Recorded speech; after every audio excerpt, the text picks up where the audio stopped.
Shalom, selamat merayakan hari kenaikan Tuhan Yesus. Bapak Ibu sekalian yang dikasihi Tuhan, dan juga shalom kepada teman-teman Klub Kasih Kristus atau K3, juga teman-teman Body of Christ Ministry atau BCM.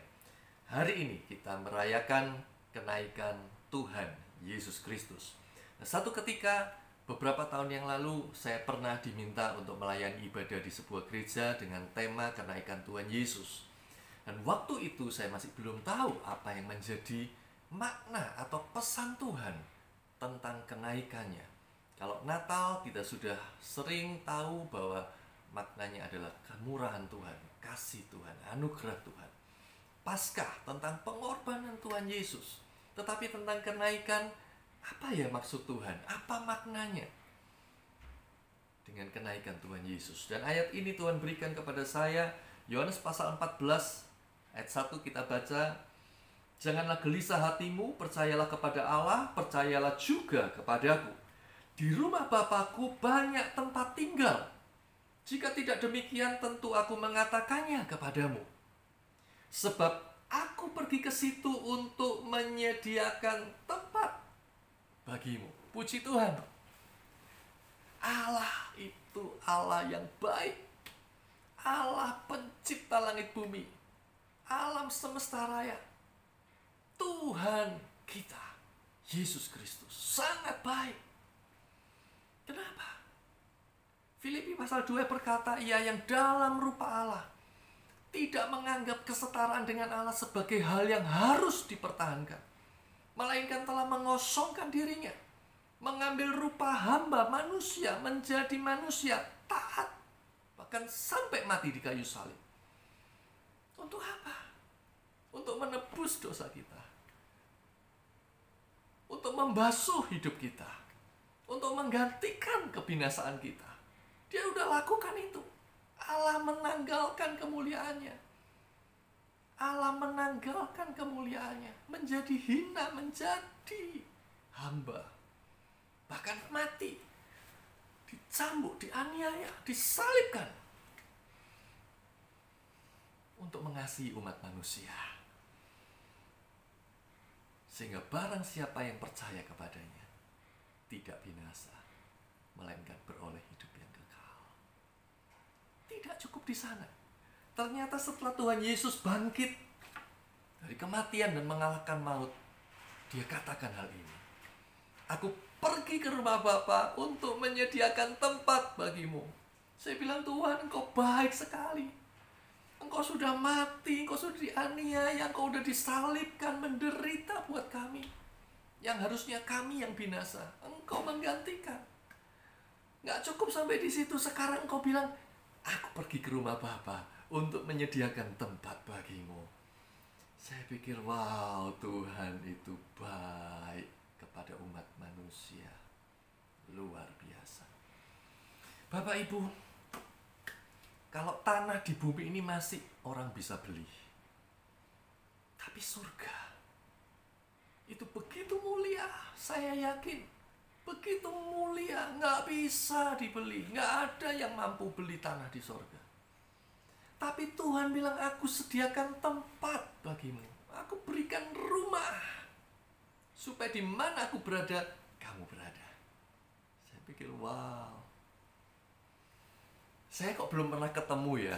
Saya belum pernah ketemu ada orang datang ketemu temennya keluar kota. Terus di kota itu temennya bilang, "Kamu nggak usah pulang ke rumahmu deh. Kamu tinggal di sini sama aku." Terus aku tinggal di mana? Udah, aku kasih tanah deh. Aku kasih rumah buat kamu. Saya kok belum pernah ketemu ya. Padahal manusia masih bisa beli tanah atau rumah di bumi. Bisa dibeli. Tapi saya nggak pernah ketemu. Sampai hari ini saya belum pernah tahu. Tapi Tuhan bilang begini. Dan yang dikasih Tuhan itu bukan tanah di bumi, rumah di sorga yang begitu mulia. Dan ketika dia bilang dalam New King James Version, "In my Father house there are many mansions." Rumah yang dimaksud di sini dikatakan dalam bahasanya New King James, many mansion. Bukan rumah sederhana. Mansion itu berbicara rumah yang megah, rumah yang indah, rumah yang luar biasa. Dulu saya belajar tentang ini beberapa tahun yang lalu. Apa sih rumah yang Tuhan sediakan buat kita? Mansion. Kalau saya ketik Google waktu itu, apa yang keluar? Mansion itu rumah yang gedenya luar biasa. Kamarnya puluhan.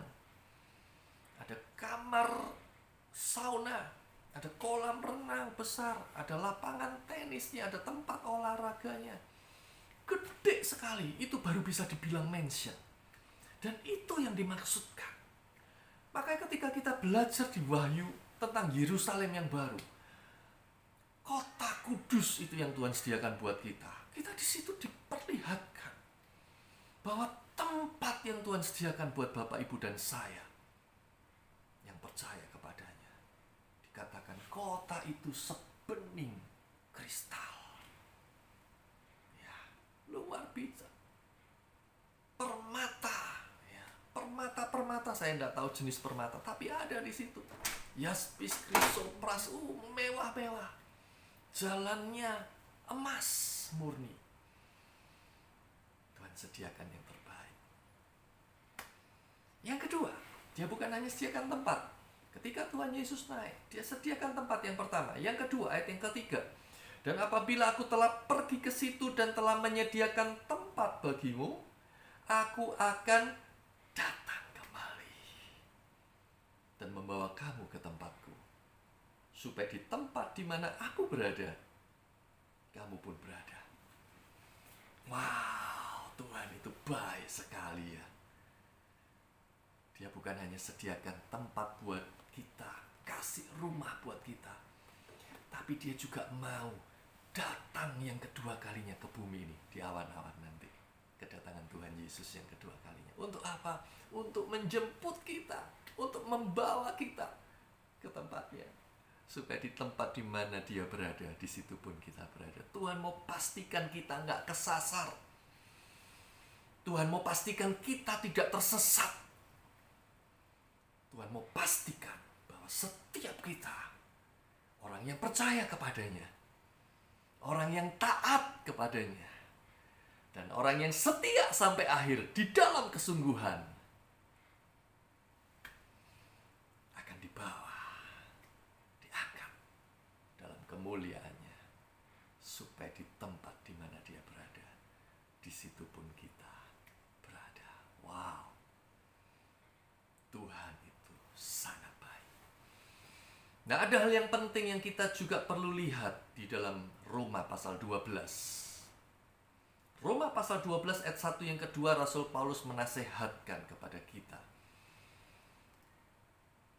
supaya kita mempersembahkan tubuh kita sebagai persembahan yang hidup, yang kudus dan berkenan kepada Allah. Itu adalah ibadahmu yang sejati. Itu kata Rasul Paulus. Dilanjutkan lagi, janganlah menjadi serupa dengan dunia ini, tetapi berubahlah oleh pembaharuan budimu, supaya kamu dapat membedakan mana kehendak Allah, apa yang baik, apa yang berkenan kepada Bapa, dan apa yang sempurna. Kenapa saya bilang Roma 12 ayat 1 dan 2 ini penting? Karena sebelumnya di dalam Matius pasal 7 ayat 21 sampai 23, Tuhan Yesus berkata begini. Bukan orang yang berseru Tuhan, Tuhan akan masuk ke dalam kerajaan sorga, melainkan yang melakukan kehendak Bapa. Pada hari-hari yang terakhir, kapan itu hari-hari terakhir? Hari-hari terakhir adalah hari-hari menjelang kedatangan Tuhan. Kapan Tuhan datang? Sekali lagi, kalau rumah yang disiapkan itu sudah selesai,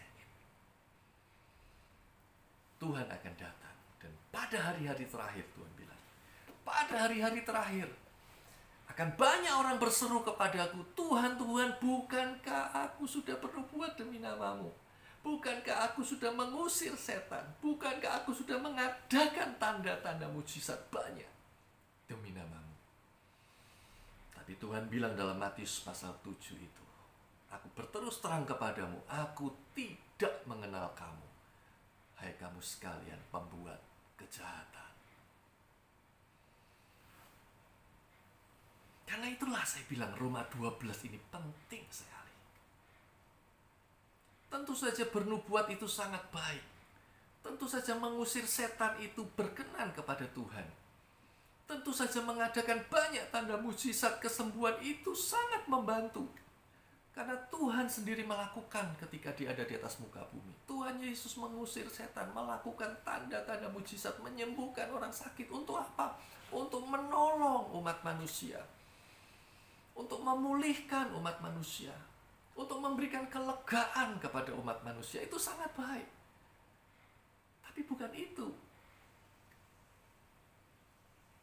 Supaya kita bisa masuk dalam kerajaan surga, di rumah Bapa, menikmati pemberian itu.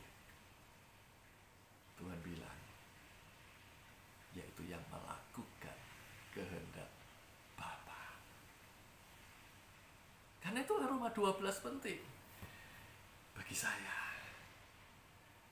Ketika ajakan Rasul Paulus, marilah kita mempersembahkan tubuh kita sebagai persembahan yang hidup, kudus, dan berkenan kepada Allah.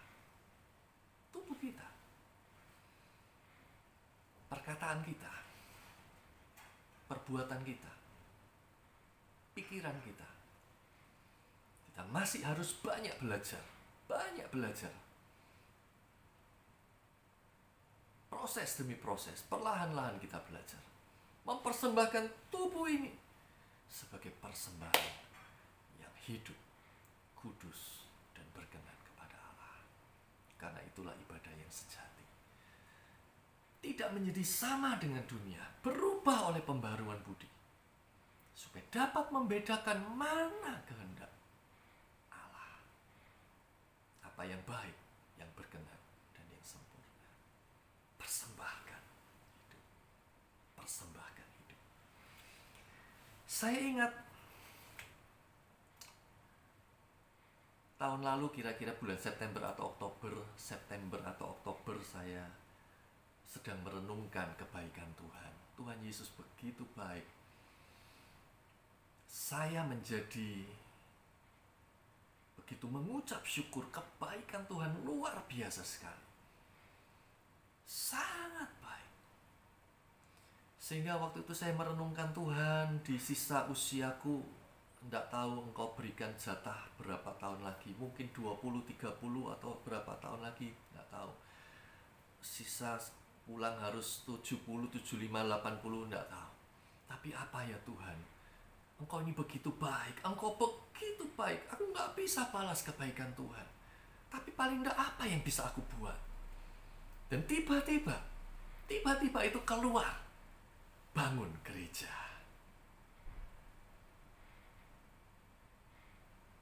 Saat itu saya langsung bilang, ya Tuhan, aku mau. Amin.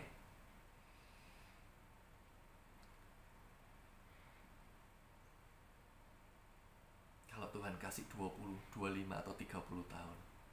Kalau 1 tahun bisa bangun satu gereja. Wah, lumayan. Nanti pulang ke rumah Tuhan, bisa persembahkan sesuatu. Tentu tidak bisa membalas kebaikan Tuhan. Tentu tidak berimbang dengan kemurahan yang Tuhan sudah anugerahkan. Tapi paling tidak, aku pingin Tuhan buat sesuatu. Persembahkan hidup, persembahkan tubuh sebagai persembahan yang hidup, kudus, dan berkenan kepada Allah. Puji Tuhan, Tuhan sudah membawa saya pelayanan ke luar kota, ke berbagai kota, ke desa-desa sejak tahun 2014. 7 tahun berlalu dan itu sangat indah sekali. Dan saat ini saya sangat mengucap syukur. Begitu banyak gereja hamba Tuhan, Tuhan sudah izinkan saya untuk berkenalan. Satu anugerah, boleh berkenalan dengan Bapak Ibu, bahkan boleh melayani bersama-sama, berfellowship bersama-sama dengan Bapak Ibu. Saya sangat mengucap syukur. Dan ini akan terus kita lanjutkan, Satu anugerah buat saya. Hidup ini sebagai satu kesempatan untuk memberikan, mempersembahkan yang terbaik bagi Tuhan. Saya ingin menyanyikan sebuah lagu, kebetulan 1 minggu, 2 minggu ini saya belajar. Masih belum bisa, masih sederhana sekali. Saya belajar. Dan saya akan mencoba mempersembahkan sebuah pujian di hadapan Tuhan.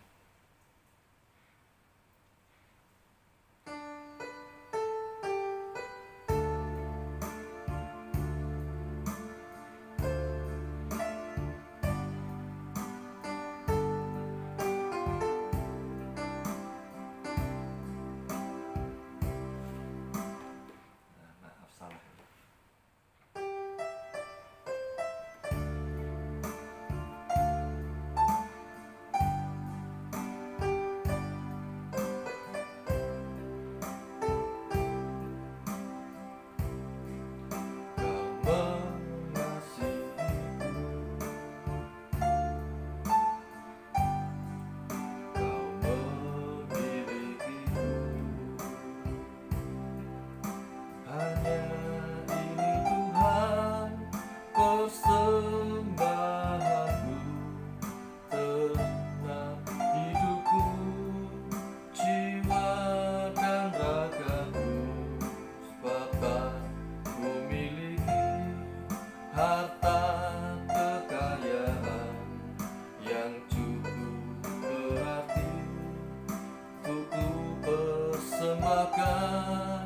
Hanya ini Tuhan, permohonanku.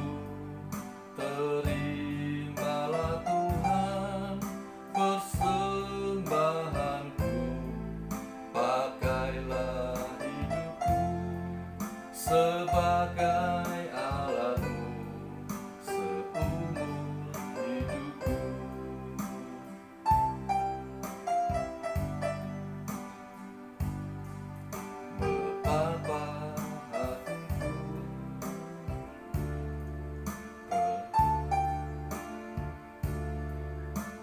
Berterima kasih Yesus, Kau mengasihiku,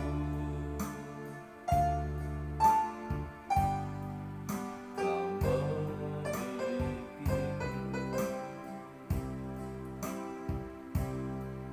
Hanya ini Tuhan, persembahanku.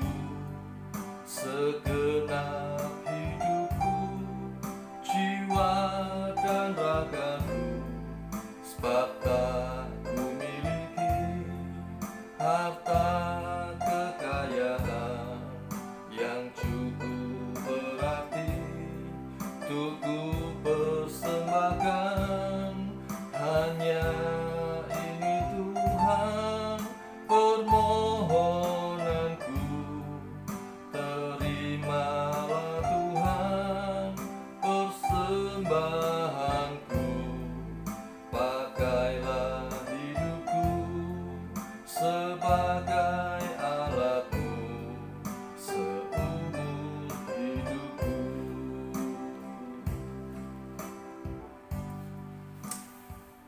Ya,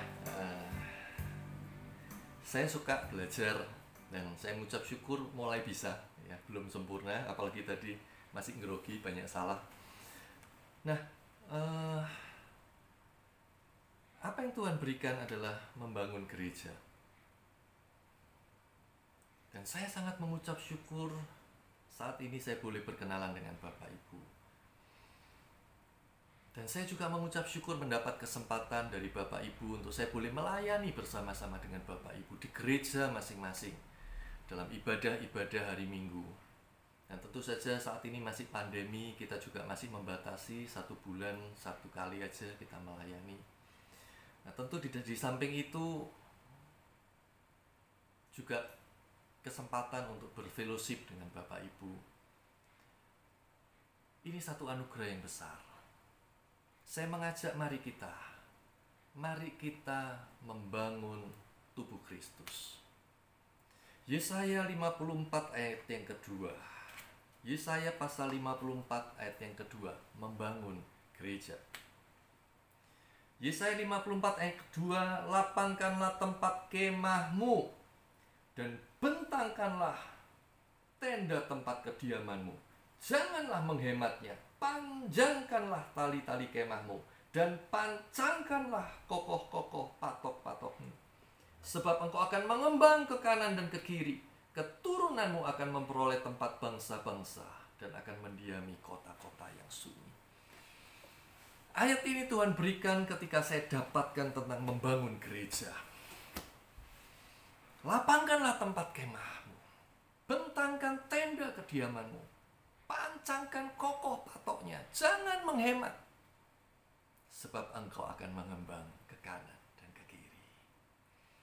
Saya sangat bersuka cita ketika saya berkenalan dengan Bapak Ibu. Saya diundang oleh Bapak Ibu untuk melayani di tempat Bapak Ibu. Saya melihat, menyaksikan bagaimana usaha, bagaimana Bapak Ibu serius untuk mengembangkan talenta, pelayanan yang Tuhan sudah berikan. Saya sangat bersuka cita Bapak Ibu begitu setia. Saya kagum. Dan saya angkat topi dengan apa yang Bapak Ibu lakukan. Karena itulah menjadi satu sukacita untuk kami bisa ikut ambil bagian, bisa ikut mensupport jerih lelah ini, keseriusan, kesungguhan, passion yang Bapak Ibu punya dalam pekerjaan Tuhan. Berkali-kali saya sampaikan bahwa saya selalu belajar dan mengikuti tentang talenta. Karena Tuhan ajarkan sendiri, Tuhan Yesus ajarkan tentang talenta. Barang siapa setia pada perkara yang kecil, kepadanya akan ditambahkan, dipercayakan perkara-perkara yang lebih besar. Kenapa yang 5? Karena yang 5 melakukan dengan serius, tanggung jawab, passion. Yang dapat 2 juga serius, tanggung jawab, passion. Bukan masalah jumlahnya. Yang dapat 5 ini kalau Tuhan kasih 1 pun pasti akan berlipat ganda. Tuhan tahu itu. Tuhan tahu. Dan Tuhan percayakan. Karena itu kami sangat bersuka cita saya berjumpa dengan Bapak Ibu di ladang pelayanan Bapak Ibu. Bapak Ibu begitu serius, begitu semangat, begitu setia dalam perjuangan. Berjerih lelah di ladang Tuhan. Dan kami mengucap syukur boleh ikut ambil bagian di sana. Nah Bapak Ibu, mari kita berjejaring. Mulai bulan Juni besok, saya akan berkunjung ke beberapa kota Bapak Ibu. Saya lihat, karena bulan Mei kita tidak bisa, ada larangan untuk keluar kota, maka semua dialihkan ke bulan Juni. Ya, tanggal 8 saya akan berkunjung ke Kediri. Kita akan fellowship dengan hamba-hamba Tuhan di sana. Nah, Bapak Ibu di Kediri yang mau bergabung silakan berkomunikasi dengan Bapak Filipus Suwarno. Ya, di Kediri tanggal 8. Tanggal 10 saya akan berkunjung ke Nganjuk. Nah, nanti di Nganjuk ini tanggal 10 ya, Bapak Ibu bisa berkomunikasi dengan Pak Christian atau Pak Ferry.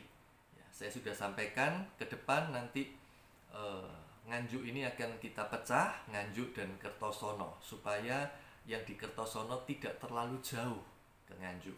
Yang Nganjuk juga tidak terlalu jauh di Kertosono. Karena di Kertosono juga cukup banyak gereja, kita akan nanti kalau Tuhan izinkan kita buka sendiri di Kertosono untuk bisa berfellowship dengan Bapak Ibu. Karena memang saat ini tentu saya tidak bisa mengunjungi satu persatu tempat Bapak Ibu karena keterbatasan. 1 minggu kita hanya punya 52 minggu 1 tahun. Tetapi dengan fellowship ini kita bisa saling mengenal. Saya bisa berjumpa dengan Bapak Ibu, kita bisa berkenalan, berkomunikasi, sharing satu dengan yang lain. Saya rasa ini jauh lebih indah dalam suasana yang santai.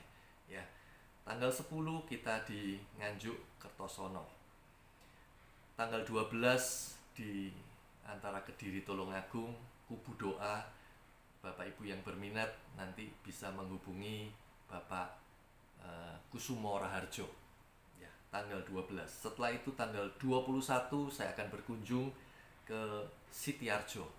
Semuanya ini adalah persekutuan hamba-hamba Tuhan dari beberapa gereja interdenominasi. Kita tidak membangun tembok gereja, kita sedang membangun tubuh Kristus. Mari kita bersama-sama membangun tubuh Kristus. Tidak ada iri hati, tidak ada prasangka, tapi bersama-sama kita melihat yang satu menjadi baik, kita bersukacita. Kita lihat yang satu bertumbuh, kita ikut bersukacita. Kita lihat yang satu berprestasi, kita ikut bersukacita. Kenapa? Karena kita tidak sedang membangun kerajaan kita. Kita sedang membangun tubuh Kristus, membangun gereja. Nah, beberapa waktu yang lalu, di video-video yang lalu, nanti Bapak Ibu bisa lanjutkan melihat ya, yang lalu saya sampaikan tentang membangun tubuh Kristus. Apa itu membangun tubuh Kristus? Ada 3 hal saya sampaikan. Nah, ini akan terus kita lakukan. Ke depan akan kita terus lakukan. Saya lihat kita sudah ada 9 kota kalau tidak salah hari ini. Mulai Banyuwangi, Lumajang, Kediri, Jombang, Nganjuk, nanti Ngawi, nanti kita juga akan ke Madiun, Kertosono, ke Jember, ke Tuban, mana yang Tuhan izinkan ya, Tulungagung, kita akan datang. Ya, saya akan berkunjung, kita berkomunikasi, berfellowship, dan kalau Tuhan izinkan itu satu anugerah, kita bersama-sama berjejaring, bergandeng tangan, membangun tubuh Kristus. Kami sangat angkat topi, sangat kagum dengan apa yang Bapak Ibu lakukan di ladang pelayanan Bapak Ibu. Kami mau ikut ambil bagian. Dan kami mengucap syukur kalau Bapak Ibu membuka kesempatan buat kami untuk bisa ikut ambil bagian dalam ladang pelayanan di tempat Bapak Ibu semua. Mari kita bersama-sama mempersembahkan yang terbaik di hadapan Tuhan. Dia naik ke sorga untuk menyediakan tempat bagi kita. Yang kedua, dia akan datang kembali untuk menjemput kita. Tapi bagaimana kita bisa layak untuk mendapatkan tempat itu? Matius 7 berkata, bukan yang berseru Tuhan, Tuhan, tetapi yang melakukan kehendak Bapa. Saya mengajak Bapak Ibu, mari kita persembahkan tubuh kita, mempersembahkan sebagai persembahan yang hidup, kudus, dan berkenan untuk melakukan kehendaknya. Amin. Tuhan Yesus memberkati.